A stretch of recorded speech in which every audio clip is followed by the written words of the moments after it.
वृंदावन में इन दिनों एक नया व्यापारी आया था जिसका नाम महेश था। बाहर से वह बहुत दयालु लगता था, मीठी बातें करता था, लेकिन भीतर ही भीतर वह लोगों को लालच देकर धोखा देने की योजना बनाता रहता था। गांव के कई लोग उसकी चिकनी चुपड़ी बातों में आ चुके थे, पर राधा और कृष्ण ने अभी तक उससे बात नहीं की थी। एक दिन महेश ने कृष्ण को अकेले देखा और मुस्कुराते हुए बोला, कान्हा, मेरे पास तुम्हारे लिए बहुत मीठा माखन है जिसे तुम खाओगे तो हमेशा याद रखोगे। पूरे मथुरा में ऐसा माखन किसी के पास नहीं है। यदि तुम मेरे साथ नदी किनारे चलो तो मैं तुम्हें यह बहुत मीठा माखन दे दूंगा। कृष्ण ने उसे ध्यान से देखा। इसकी आंखों में एक अजीब चमक थी, जैसे वह कुछ छुपा रहा हो। राधा दूर से यह दृश्य देख रही थी और उनके मन में बेचैनी बढ़ रही थी। उन्होंने कृष्ण से पूछा, कान्हा, क्या तुम इस व्यापारी की बात पर भरोसा करोगे?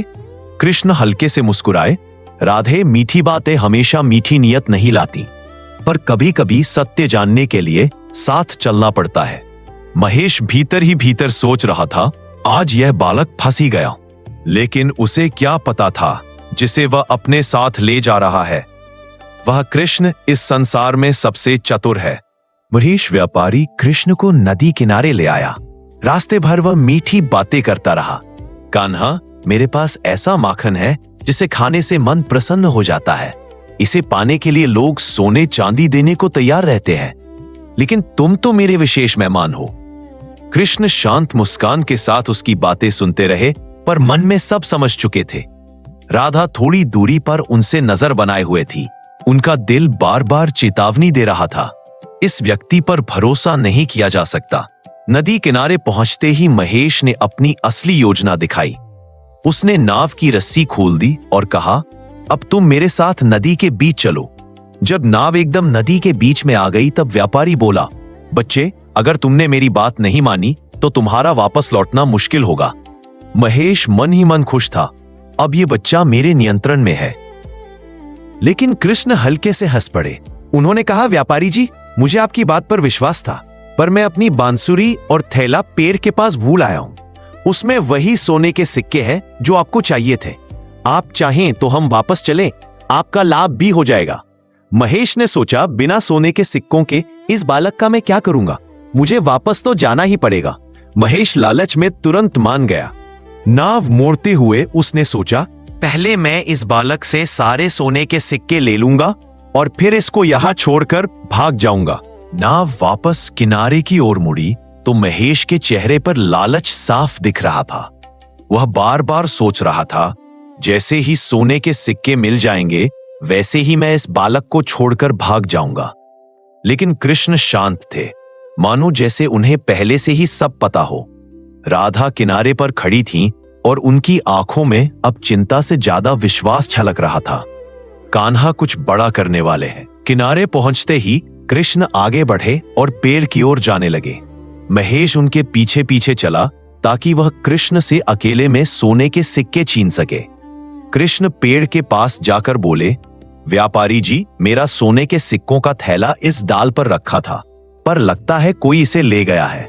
महेश गुस्से में बोला, मुझे धोखा दे रहे हो, जल्दी बताओ सोने के सिक्के कहाँ है? कृष्ण ने मासूमियत से कहा, जब मुझे खुद नहीं पता तो मैं कैसे बताऊं?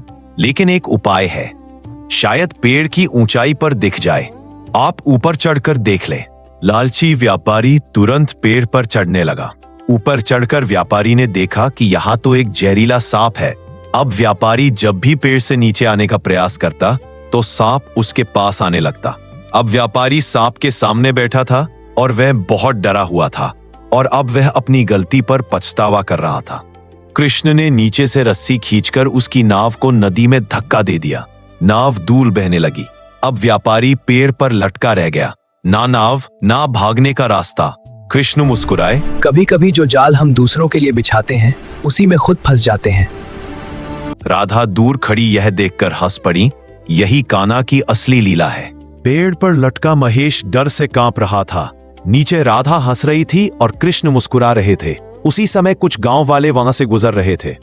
उन्होंने जैसे ही व्यापारी को पेड़ पर उस हालत में देखा, तुरंत पेड़ के पास आ गए।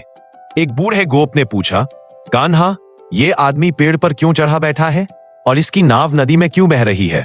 कृष्ण ने शांत स्वर में कहा, यह हमें मीठे माखन का लालच देकर नदी में ले गया था। इसका इरादा अच्छा नहीं था। फिर जब इसे सोने के सिक्के चाहिए थे तो मैंने कहा पेड़ पर चढ़कर देख लो, और अब देखिए ये खुद ही अपने जाल में फंस गया। गांव वाले समझ गए कि व्यापारी शुरू से धोखा देने आया था। वे बोले, ऐसे लोग हमारे बीच भरोसा तोड़ते हैं, इसका सच सबको पता होना चाहिए। महेश शर्म से भर गया। उसका लालच अब सबके सामने खुल चुका था। उसी समय राधा आगे आई। उन्होंने कोमल स्वर में कहा, लालच मन को अंधा कर देता है। जब हम दूसरों को धोखा देने की सोचते हैं तो अपनी ही बुद्धि खो बैठते हैं। सत्य और ईमानदारी हमेशा हल्के लगते हैं, लेकिन मनुष्य का सबसे बड़ा बल वही है। राधा की बात सुनकर महेश के चेहरे पर पछतावा उतर आया।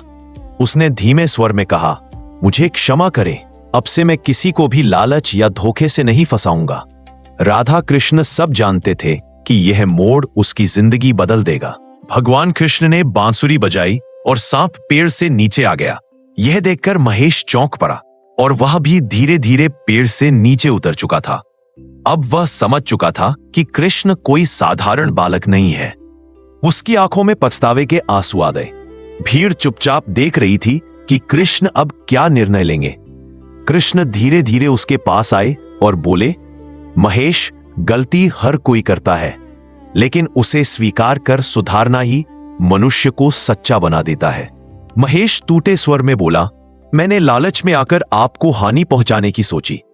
यदि आप मुझे कोई भी दंड देंगे तो मैं स्वीकार करूंगा। कृष्ण मुस्कुराते हुए और शांत स्वर में बोले, दंड से मन नहीं बदलता महेश, परिवर्तन तब आता है जब मन सत्य को पहचानता है। इसलिए मैं तुम्हें दंड नहीं, एक अवसर देता हूं। तुम वृंदावन में कुछ दिनों तक रहो, लोगों की मदद करो और अपनी नियत को पवित्र बनाओ। यही तुम्हारी सजा भी है और यही मुक्ति भी। गांव वाले प्रसन्न थे।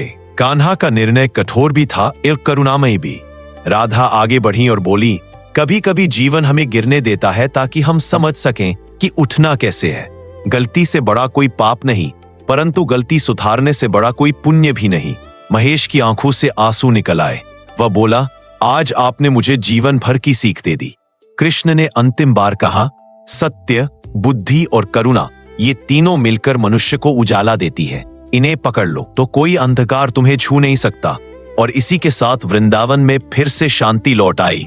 एक व्यापारी सुधर गया और एक शिक्षा सदियों के लिए छूट गया। प्रिय दोस्तों, यदि आपको यह कहानी अच्छी लगी हो तो हमारे चैनल को सब्सक्राइब कर लीजिए और इस वीडियो को लाइक कर कमेंट में राधे राधे लिख दीजिए। प्रिय भक्तगणों, हम ऐसी ही नई नई कहानियां लाते रहते हैं, इसीलिए आप हमारे चैनल को सब्सक्राइब करके बेल आइकन को ऑन कर लीजिए, जिससे आपको हमारी नई वीडियो का नोटिफिकेशन सबसे पहले प्राप्त हो।